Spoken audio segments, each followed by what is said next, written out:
আমি একেবারে শেষের দিকে চলে আসছি, দু একটা প্রশ্ন উত্তর দিয়ে আমি শেষ করবো ইনশাআল্লাহ। আমি যদি নিজেকে পুরোপুরি বদলাতে চাই এবং আল্লাহর পথে চলতে চাই, তাহলে প্রথম পদক্ষেপ হিসাবে আমার কি কাজ করা উচিত এবং আল্লাহ কি আমার সব ভুল মাফ করবেন? দেখুন, 9 শতাধিক প্রশ্নের উল্লেখযোগ্য সংখ্যক প্রশ্ন এই রিলেটেড, অর্থাৎ আল্লাহ কি আমাকে মাফ করবেন। আমি কিন্তু বারবার করে বলেছি, আল্লাহ তাআলার গুণবাচক নামগুলোর মধ্যে একটা হলো তাওয়াব। আল্লাহর গুণবাচক নামগুলোর ভিতরে একটা কি? তাওয়াব।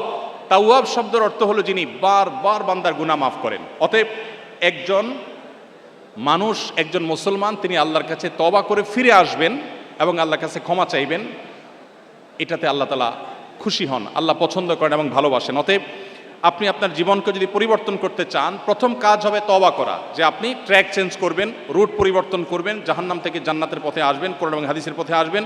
দ্বিতীয় কাজ হবে আপনি কোরআন এবং হাদিসের পথে চলবার জন্য একটি দ্বীনি এনভায়রনমেন্ট এবং পরিবেশে নিজেকে রাখবেন, তাহলে আপনার জন্য দ্বীন পরিপালন করা সহজ হবে। তৃতীয়ত আল্লাহর কাছে আপনি কায়মুর বাক্যে দোয়া করবেন, ইনশাআল্লাহ এই ত্রিমুখী প্রচেষ্টার মাধ্যমে আল্লাহ তাআলা আপনাকে আপনার দ্বীনের উপরে টিকে থাকার তৌফিক দান করবেন। সময়ত ভাইরা, রাত অনেক গভীর হয়েছে এবং আমাদের শেষ করতে হবে, যেহেতু ফজর নামাজ পড়তে হবে। একটু আগে আমরা বলেছি, গভীর রাত পর্যন্ত জেগে থাকা এটা সুন্নাহ পরিপন্থী এবং সুন্নাহ লাইফস্টাইলের সঙ্গে সঙ্গতিপূর্ণ নয়। অতএব আমরা আজকে এই প্রশ্নোত্তর সেশনে এখানে শেষ করছি। আপনাদের যে অগণিত প্রশ্ন আছে সেগুলো ইনশাআল্লাহ আমাদের কোনো লাইভ অনুষ্ঠানে আমরা দেওয়ার চেষ্টা করব। যদি আমি সঠিক কিছু বলে থাকি আল্লাহর তরফ থেকে, ভুল কিছু বলে থাকি সে দায় আমার এবং শয়তানের তরফ থেকে। আল্লাহ তাআলা আজকের এই কোরআন কনফারেন্সকে, আজকের এই সিরা এক্সিবিশনকে পরিপূর্ণভাবে কবুল এবং মঞ্জুর করবেন, আমিন।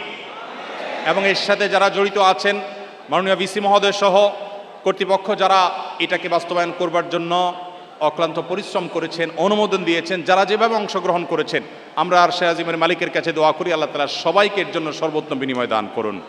আল্লাহ আমাদের সবার জীবনকে কোরআনময় করে দিন, আল্লাহ আমাদের জীবনকে সিরাতময় করে দিন।